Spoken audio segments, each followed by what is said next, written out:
খোকসা উপজেলা ছাত্র দলের বিপ্লবী সাধারণ সম্পাদক জনাব আরিফুল ইসলাম আরিফ।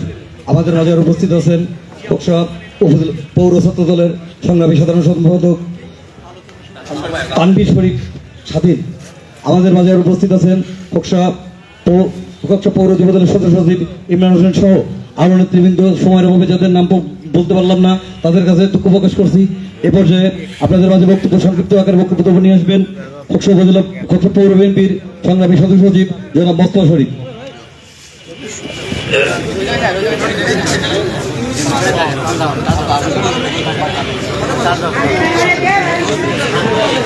বিসমিল্লাহির রহমানির রহিম। বিসমিল্লাহির রহমানির রহিম। খোকসা উপজেলা ও পৌর অঙ্গ সংগঠনের আহ্বায়ক আরেকটু মাইক আছে সদস্যদের শহীদ প্রেসিডেন্ট রাষ্ট্রপতি জিয়া রহমানের 89তম জন্মদিন উপলক্ষে দোয়া ও আলোচনা সভা আয়োজন করা হয়েছে।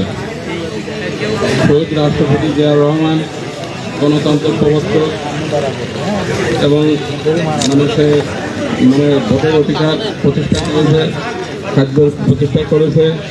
শহীদ রাষ্ট্রপতি জিয়া রহমান মারা গেলে পরে হাজার হাজার লোক কান্নাকাটি করে, আর শেখ মুজিবুর রহমান মারা গেলে পরে মানুষ মিষ্টি বিতরণ করে।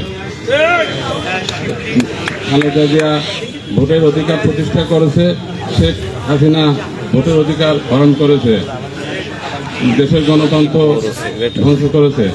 সেই জন্য বাংলাদেশ জাতীয়তাবাদী দল হস্তক্ষেপ গণতন্ত্র প্রবর্তক শহীদ জিয়া অমর জিন্দাবাদ, তারেক রহমান জিন্দাবাদ।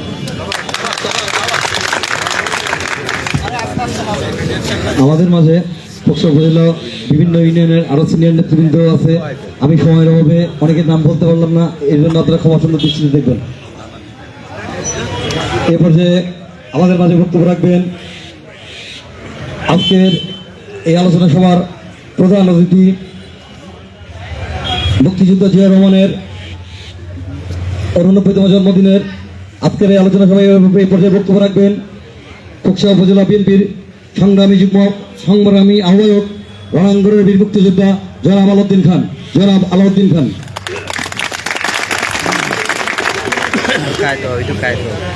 বিসমিল্লাহির রহমানির রহিম।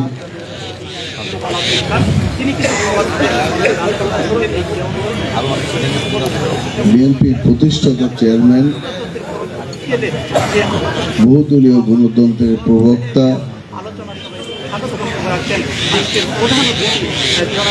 এদেশের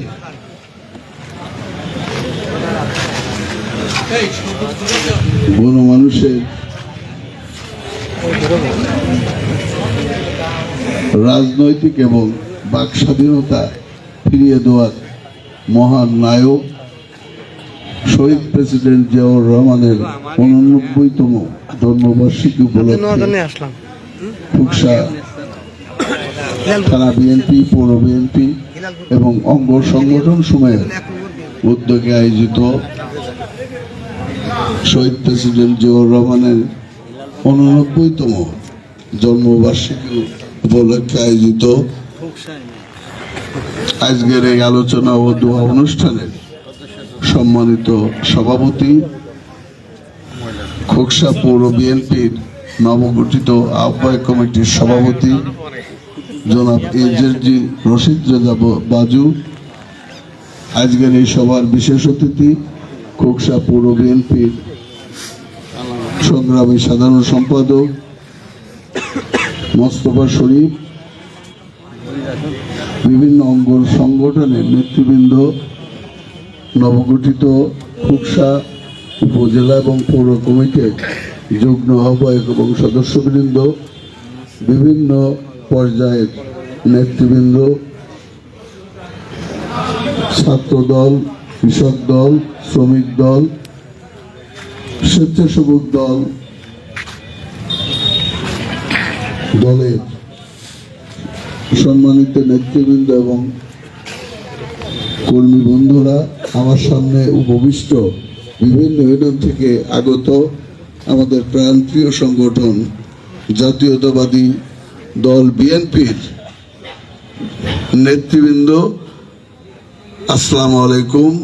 আজকে এই অনুষ্ঠান আমরা স্বল্প পরিসরে খুব সংক্ষিপ্ত সময়ের মধ্যে আয়োজন করেছি এবং আপনাদের সংক্ষিপ্ত আয়োজনেও আপনারা যে এতটা ব্যাপক সাড়া দিয়েছেন, এই জন্য দলের পক্ষ থেকে, আমার নিজের পক্ষ থেকে, আয়োজকদের সবার পক্ষ থেকে আপনাদের ধন্যবাদ এবং অভিনন্দন জানাচ্ছি। সংগ্রামী বন্ধুরা, জিয়াউর রহমান একজন ক্ষণজন্মা মহাপুরুষ। স্বাধীনতা যুদ্ধের সময়কাল থেকেই জাতির প্রয়োজনে জিয়াউর রহমান উপযুক্তভাবে প্রয়োজনে তার ভূমিকা রেখেছেন। যখন পাকিস্তানি শাসক গোষ্ঠী, পাকিস্তানি মিলিটারি বাংলাদেশের জনগণের উপরে সশস্ত্রভাবে হামলা করল, তখন শেখ মুজিব গ্রেপ্তার হয়ে প্রাণ রক্ষা করল। সেই সময়ে স্বাধীনতা ঘোষণা করেন স্বাধীনতার ঘোষক মহান প্রেসিডেন্ট জিয়াউর রহমান। উনি চট্টগ্রামের বালিঘাট থেকে, আমি মেজর জিয়া বাংলাদেশের স্বাধীনতা ঘোষণা করছি এবং পৃথিবীর মানুষকে, বিভিন্ন রাষ্ট্রের রাষ্ট্রপ্রধানদের, আমাদের এই নিরীহ জনগণের উপরে পাকিস্তানি বাহিনী যে সশস্ত্র হামলা চালিয়েছে, নির্বিচারে হত্যা করেছে, ধ্বংসযজ্ঞ চালাচ্ছে, তার বিরুদ্ধে সমর্থন এবং সোচ্চার হওয়ার আহ্বান জানাচ্ছি, এই বলে তিনি স্বাধীনতা ঘোষণা করেন। পরবর্তী সময়ে বিভিন্ন ষড়যন্ত্রের মাধ্যমে আবারও আওয়ামী লীগকে ক্ষমতায় আনবার জন্য খালেদ মোশাররফের নেতৃত্বে একটি ব্যর্থ হলে এদেশের সাধারণ সিপাহী জনতা আন্দোলনের মাধ্যমে, বিপ্লবের মাধ্যমে জিয়াউর রহমানকে বন্দিদশা থেকে মুক্ত করে বাংলাদেশের রাষ্ট্র ক্ষমতায় অধিষ্ঠিত করে এবং তখন থেকেই তিনি শেখ মুজিবের আমলে একদলীয় শাসন, বাকশালের মাধ্যমে জনগণের যে গণতান্ত্রিক অধিকার, বাক স্বাধীনতা হরণ করেছিল, উনি সেটাকে অপসারণ করে সমস্ত দলকে রাজনৈতিক কর্মকাণ্ড পরিচালনার সুযোগ দিয়ে সমস্ত দলকে অনুমোদন দিয়ে গণতন্ত্রকে তার স্বাভাবিক পথে চলবার পথ প্রশস্ত করেছিলেন। এই জন্যই জিয়াউর রহমানকে এদেশের বহুদলীয় গণতন্ত্রের প্রবক্তা বলা হয়। তিনি রাষ্ট্র ক্ষমতায় অধিষ্ঠিত হয়ে আমাদের কৃষিতে যে বাধাগুলো ছিল, কৃষি উন্নয়নের যে বাধাগুলো ছিল, বিশেষ করে আমাদের ছোট ছোট বিল বাউরগুলোতে যে পানি জমে থাকতো, যার ফলে হাজার হাজার হেক্টর জমি চাষ করা যেত না, উনি খাল খনন কর্মসূচির মাধ্যমে সেই জমিগুলো চাষে নিয়ে এসে কৃষিতে একটি বিপ্লব ঘটিয়েছিলেন। তিনি উপসি প্রকল্পের মাধ্যমে তিনি কৃষিতে বিভিন্ন রিসার্চ কর্মসূচি চালনা করে বিএডিসি সহ আপনার বীজ উৎপাদন কেন্দ্র, আপনার বিভিন্ন এই কৃষি উন্নয়নের জন্য কর্মসূচি গ্রহণ করে কৃষিতে বাংলাদেশকে সামনের দিকে এগিয়ে নিয়ে গেছেন এবং খাদ্যের সংসম্পন্নতা এনে দিয়েছেন। আমাদের তার আগে শেখ মুজিবের আমলে এই দেশকে টপলেস বাস্কেট বলা হতো, তলাবিহীন ঝুড়ি বলা হতো। তলাবিহীন ঝুড়ি মানে কি, যে একটা ঝুড়িতে যদি তলা না থাকে আপনি যা রাখবেন তাই পড়ে যাবে। তো শেখ মুজিবের সময়ে দেশ থেকে দেশের বৈদেশিক ইনকাম সহ এই দেশে যা ইনকাম হতো সবই আওয়ামী লীগ এবং শেখ মুজিবের পকেটে যেত। জাতির জন্য কোনো কিছুই থাকতো না। এই জন্য তদানীন্তন আমেরিকান পররাষ্ট্র মন্ত্রী উনি বাংলাদেশকে টপলেস বাস্কেট বলেছিলেন। জিয়াউর রহমান এসে অর্থনীতিকে সুদৃঢ় ভিত্তির উপর প্রতিষ্ঠা করে এদেশকে টপলেস বাস্কেটের বটমলেস বাস্কেটের যে অপবাদ সেটা থেকে মুক্ত করেছিলেন, জাতিকে আন্তর্জাতিকভাবে একটা মর্যাদার আসলে প্রতিষ্ঠিত করেছিলেন। শেখ মুজিবের আমলে ভারতের উপরে যে নির্ভরশীলতা ছিল, ভারতের যে অঙ্গরাজ্যে পরিণত হয়েছিল, জিয়াউর রহমান দেশ হিসাবে গণ্য করত, এগুলো সবই জিয়াউর রহমান সাহেবের আমলে প্রতিষ্ঠিত হয়েছে। এবং এই যে বিদেশে এত লোক যাচ্ছে, আমাদের যে রেমিটেন্স আসছে, এই রেমিটেন্সের গুণাপত্তন করেছিলেন জিয়াউর রহমান সাহেব।